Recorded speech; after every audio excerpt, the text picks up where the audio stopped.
Traz. Aqui Traz o quê? não se aprende nada. Traz no sapatinho. Isto é semana de sapatinho, não é? Vamos todos. Leve atrás. Leve atrás é uma pessoa muito calhandreira. Pois, sei. E há aí umas quantas. Oh, o mundo está cheio delas. Hoje, se vocês vivessem na Europa do Norte, ou Inglaterra, por exemplo, ou na Alemanha, não é? Hoje também era feriado, que é o Pois, eu Second sei. Christmas Day. É isso. Veio da Kerstdag, em holandês. É verdade, juro. Por a minha saúde. Vamos lá a isso, por favor. Ai, o caralho! Veio uma guerra. Vem mesmo. Pois, Vem mesmo, é que eu talvez, sei, eu já das sei. mais famosas guerras de sempre. Neste dia estávamos em 1890. A sério, só 1890. Calma, já lá vamos. E morri em Nápoles. Em Nápoles. Bom sim, sítio, meu senhor. amigo. Já morreste em Nápoles? Não, algumas vezes. Mas acordei no dia seguinte. Mas estiveste em Nápoles? Não tiveste? Não, há pouco tempo não. Achei. Estavas a comer uma napolitana. Isso, Napolitana, aqueles bolos de chocolate, claro. Aos 68 anos morria o nosso morto e falamos do arqueólogo alemão Heinrich Schliemann. Vamos saber quem foi Heinrich Schliemann. Dr. Liman. O Dr. Schliemann. Heinrich nasceu em Neubokov Tanta em coisa que passou pela cabeça. 1822. Isto já foi há imenso tempo, não é? Sim. Não foi, porque a viagem que vamos fazer é muito, muito mais antiga do que essa. Então passa a ser pouco tempo. Tu achas 1822 muito tempo? Então para aí, aperta o cinto de segurança. Vamos viajar até Troia. Férias. Troia, sol, Nessa tudo. belíssima Areal. península de Uau, Setúbal. tão bom. Vamos apanhar aqueles barcos verdes que agora custam 700 euros. Pois. Roubo. O pessoal de Setúbal está muito revoltado com isso. Como que eles não, assim, não é? A gente vai a Troia, mas não é para ir para a praia. Troia é nosso. A gente vai lá roubar carteiras. Em Setúbal. Estou a brincar. Aliás, estou a brincar em grande escala, porque não é dessa Troia que vamos falar. Troia, que é um grande palavrão em italiano, ficas a saber. Troia, sim, é a mesma coisa que dizer. Entalei os dedos e... La tua nona é uma Troia, é um é palavrão isso. gravíssimo. Ai, que horror. La tua nona Troia, é uma estavas tu a Troia. dizer. Era essa Troia. Troia. E que provavelmente vem pela outra, esta origem será, isto é uma ilação que eu tirei há muitos anos, que tem a ver com a outra Troia de que vamos falar, uma muito mais antiga, uma cidade que existiu ali nos finais da Idade do Bronze, vamos dizer 4.000 anos atrás. Está bem? Certíssimo. Mais ou Escalas menos, do este final. 3.000 anos, calcula-se. Uhum. Vamos já ver. Mais ou menos 3.000 anos. Portanto, recuamos até ao ano 1500, antes do presente, como se diz agora. Não se diz antes de Cristo, porque o mundo não gira toda à tua volta, Tiago. Obrigado. Before present, PP, quando vis na Ok. história, agora diz antes do presente. É verdade. Já fui fazer o meu. Porque se tirou Pipi. BP, before present. Ah. Mas é interessante fazer isso, porque de facto Sim, claro, não centralizar. uma parte, claro. Bom, por esta altura, há 3.000 anos, o mundo grego vivia uma das fases. O mundo grego, não é que nós sabemos, não é? Viveu várias fases da sua própria civilização. E aqui vivia uma fase que nós chamamos micénica, que eram os micenas que estavam ali. Não eram os de dinheiro, mecenas. Mas olha, tem essa. Vem a origem. Origem, sim. Agora, vamos simplificar, chamar-lhes aqui apenas os gregos, mas era uma das suas das fases porque passaram com várias influências.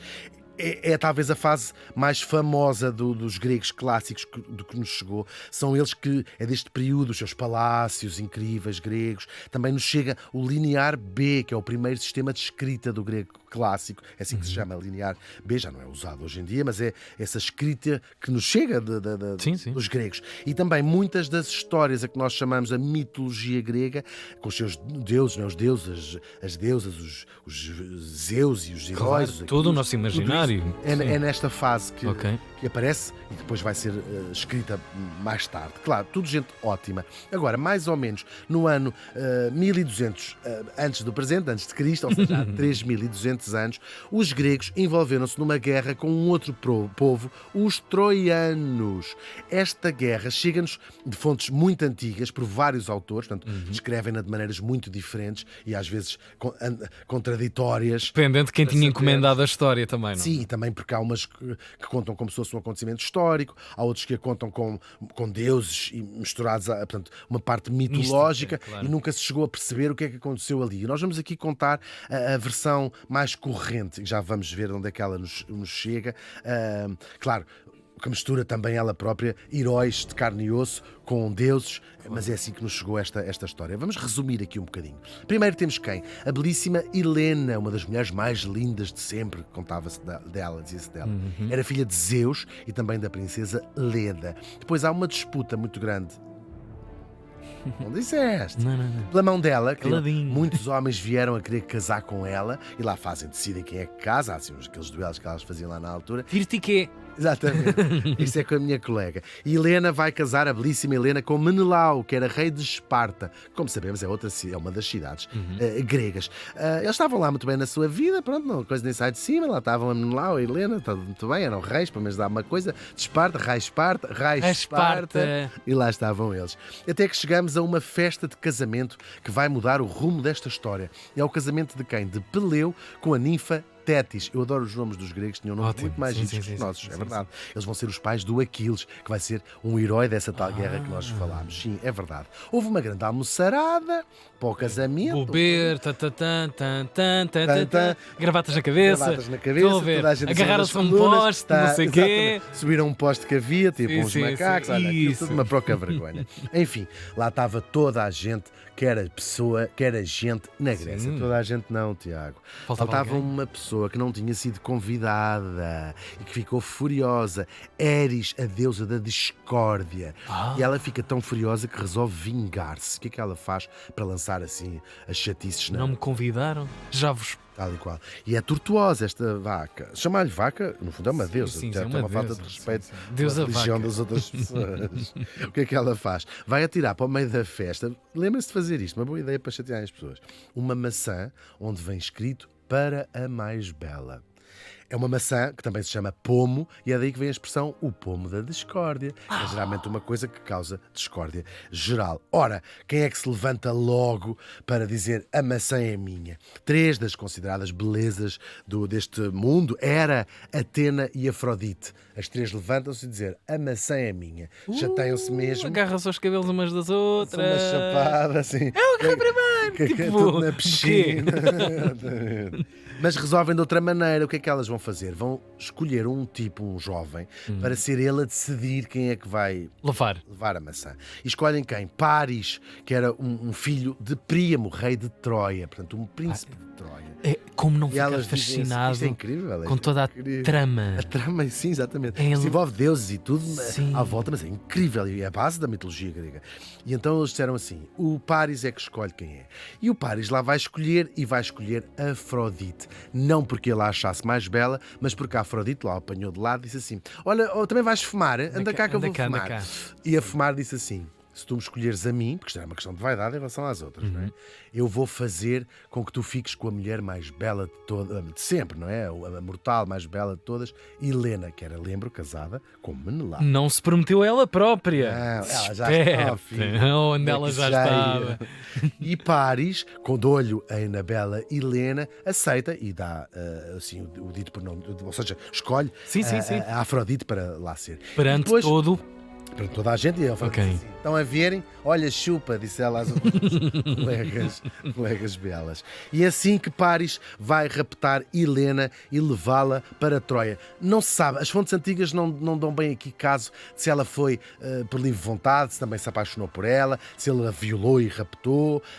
A Afrodite, uma das maneiras que pode ter feito para cumprir a sua promessa é ter feito os feitiços que elas faziam para que Helena se apaixonasse por Paris e quisesse fugir com ele. O que sabemos é que ela foi, de facto, desapareceu dali e foi levada por Paris para Troia. E é assim que Menelau, furioso e despeitado, tinha levado a sua mulher, convocou todos os reis gregos, Agamenon, nós já ouvimos falar dele, Odisseu, ou Ulisses, que era outro rei também dali, juntam-se todos para se vingar de Paris e resgatar Helena para si. O que se segue é uma guerra e um cerco à cidade de Troia. E que guerra! Vai durar... Guerra terrível. 10 anos durou esta guerra. Um empate técnico quase sempre, ou seja, a cidade estava sitiada, nem os outros cediam, nem os gregos que estavam ali debandavam, não é? Toma, toma, toma, a tua avó, a minha avó, tumba, tac, Troia, e eles, sim. Muito giro. Até, isto é um dos principais acontecimentos da mitologia grega. Esta é quase um divisor de águas, esta guerra de Troia, que já todos ouvimos falar, claro. Isto porque é que é um divisor de águas verdadeiro na mitologia grega? Porque os próprios deuses do Olimpo, cada um deles vai escolher um lado. Há deuses que apoiaram os gregos e deuses que apoiaram os troianos. Portanto, isto é uns mitos fundadores da mitologia grega. Ora, a guerra tinha chegado àquele ponto 10 anos depois, onde não sei o quê, nem saía de cima Sim, também. de cima. Estava toda a gente assim, isto não sei o quê, então não saem de cima, então e agora? Vamos acabar com isto. Claro, e os gregos têm um plano que todos conhecemos de cor, que é fingir que se vão embora, pegam nos seus barcos e vão-se embora. Deixando. Sim, a arrumar a coisa à e fizeram porta- mesmo uma música. Sim, já estavam a dobrar. Deixa eu ver assim uma frentola. Sim, a fechar coisa e tal. Sim. A fazer as malas. Vais levar isso. A levar também as toalhas dos hotéis. Claro, Enfim, tudo. gregos bem, Que aquilo é sendo hora. gregos. Que não escapa ninguém. E deixam à porta das grandes muralhas de Troia um presente, como em forma de pedir pazes, que era o quê? Um gigante cavalo de madeira. Um cavalo de madeira para os troianos fazer assim, tuba. O resto já sabemos. Os troianos aceitam, levam o cavalo para dentro e de lá sai uma pilha de soldados gregos que vão dar cabo da cidade e assim se vencem os gregos. A Guerra de Troia. Esta história chega-nos sobretudo da mesma fonte, do mesmo autor, dois livros diferentes. Dois poemas épicos de Homero, do grande Homero, a Ilíada, que é o nome que os gregos davam a Troia, Ilion, e por isso é que se chama Ilíada, ou a Odisseia, que é o nome do rei grego, Odisseu, que é o mesmo que Ulisses. Na tradição romana é a origem destes dois nomes, a Ilíada e a Odisseia, dois marcos fundadores da literatura mundial, claro. E durante os séculos seguintes, milénios mesmos, esta história foi tomada por boa. As pessoas acreditam. Era um facto histórico. A Guerra de Troia era um facto histórico, as pessoas acreditavam e contavam. Houve assim, havia Troia, havia isto e havia aquilo, e até sabiam onde é que Troia tinha ficado um dia, a cidade de Izarlik, na Anatólia, atual Turquia. Aí já a localização que estamos mesmo Já a falar. sabiam disso. Sim. Troia era aqui, Troia era aqui. Na verdade, já tinham sido muitas cidades, passaram-se milhares de anos, não é? Pois. E, portanto, ali 3.000 anos quase, Entra não é? povo, sai povo, entra povo, sai Tal e qual. povo. E portanto eram muitas camadas, aquilo que nós em arqueologia se chama tel, que é um monte artificial que se cria pelas camadas que uma cidade vai tendo. Portanto, é arrasada, põe por cima, é arrasada, põe por cima. Este tel é como se chama um monte artificial causado desta maneira. Depois às vezes dá nomes a sítios, talvez o caso mais emblemático seja Tel Aviv, que é isso precisamente que significa. Nós estamos sempre a descobrir coisas novas. E claro, agora, essa sucessão de cidades que se foram construídas em cima de Troia acaba por decair e na Idade Média era basicamente uma montanha com uma vaga aldeia onde as pessoas cultivavam ali. Tinha desaparecido Troia do mapa, verdadeiramente. Nem se ouve. Não tinha desaparecido do No imaginário, coletivo, não sim, é? mas já Pois. ninguém sabia onde é que era, não é?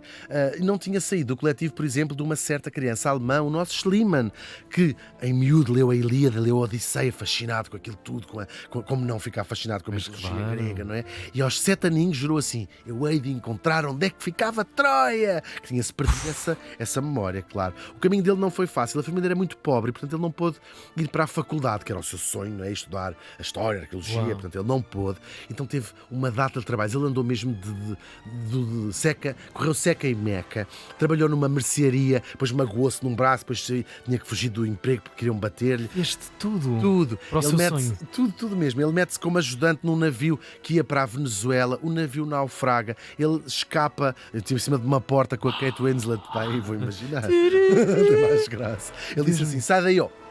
A própria vida dele é épica também. É mesmo, vai dar às costas da Holanda, vai parar a Amsterdão. Em Amsterdão vai trabalhar para uma empresa de import-export, de importação, que vai mandá-lo para São Petersburgo.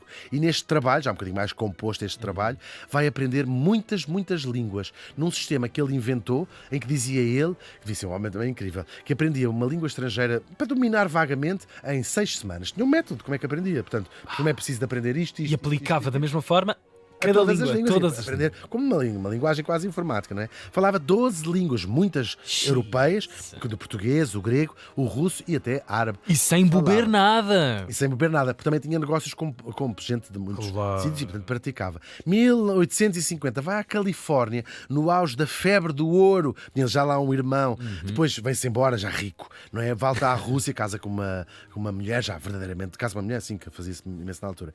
Um homem verdadeiramente rico, e quando já é muito rico, é que se vai dedicar à sua paixão de criança, à arqueologia e à obra de Homero. Vai ser um inglês, Frank Calvert, que o vai convencer a dizer: Troia fica em Isarli, que era o que os antigos diziam que era aqui, de certeza que fica ele. Aqui nesta aldeia, é aqui, apiadeiro. filha, é aqui, filha, anda cá, escava-me aqui, se faz favor. Foi uma frase que nasceu entre eles dois. Sim. Exatamente. E assim, no dia 15 de junho de 1873, começam a escavam. Uma atividade muito dispendiosa. Muito dispendiosa. Ainda bem que ele já era paga rico. por É que estamos a ele. falar uma coisa mesmo. É num mesmo, trabalho é mesmo. Imersivo. Mas compensou Dezenas de pessoas. Sim, exatamente. Mas compensou largamente. Eles encontram os fabulosos tesouros em ouro, uma coleção que existe, não é? Começaram a tirar, quando começas a tirar as primeiras camadas das cidades. Esta não interessa. Oh, Isto é doutor! para o lixo. Oh, doutor, o que Anda está a cá aparecer ver. aqui? Mas ouro, joias, máscaras que ele próprio acreditou serem do rei Príamo, que é o pai de Paris, o gajo que raptou gajo a Deu bronca com isto tudo. E assim chegaram à conclusão: encontramos Troia, ao fim de 1000 anos encontramos Troia. Este sítio arqueológico nunca mais parou de ser escavado até hoje, pode-se visitar algumas partes. Foram encontrados vestígios com quase 4000 anos, que de facto datam aqueles vestígios a muitas cidades que lá existiram, 10, 12, 13, em vários períodos. Não se tem a certeza, ou seja, nem todos os historiadores e arqueólogos aceitam que o nível que ele encontrou seja de facto o nível correspondente à Troia da Guerra de Troia, mas unanimemente aceito que ali foi a cidade de Troia. Hoje é património da Unesco, claro, da humanidade. Visitem, que se puderem visitar aqui esta zona da Turquia. O tesouro do Príamo, valiosíssimo, andou de bolandas, ele trouxe escondido uma parte na mulher, assim umas coisas. Da Grécia foi para a França, depois os turcos, otomanos na altura, quiseram prendê-lo, tinham que devolver. Olha que período também da história. Sim, claro, e eles fugirem, quer dizer, também não havia propriamente havia um vazio legal sobre quem é estas coisas, quem é estas coisas todas. E assim vai andar de bolandas até para Berlim, vai lá parar acho que eram 2 caixas gigantescas do tesouro do rei Príamo, e até vai acabar em Moscovo, fugindo dos nazis. Alguém o leva para Moscovo durante a batalha de Berlim. Enfim, o nosso Schliemann também andou de bolandas nos seus últimos dias, estava muito doente com uma infecção, tinha planeado passar aquele Natal em Atenas, teve que voltar para a Alemanha, Leipzig, para ser operado, mas insistiu em fazer a viagem. Disse assim: eu estou muito doente, não estou bem, quero ir passar o Natal a Atenas. Ele só consegue chegar até Nápoles, onde já dissemos que ele morreu, e vai morrer num hotel. Quase só faltava mais um bocadinho para chegar lá, é verdade. Mas está, é verdade, enterrado em Atenas, num túmulo, claro, a lembrar um antigo templo grego. A discussão sobre Troia e o que lá se terá passado continua. Será que é verdade? Será que aconteceu mesmo a tal guerra? Será que foi verdade? Os deuses existiram mesmo? Será que é tudo um mito? Talvez nunca se chegue a nenhuma conclusão, e os historiadores também não se entendem, até porque nós já sabemos, é impossível o quê? Agradar a gregos e também a troianos. O incrível Heinrich Schliemann morreu faz hoje 133 anos. Bravo!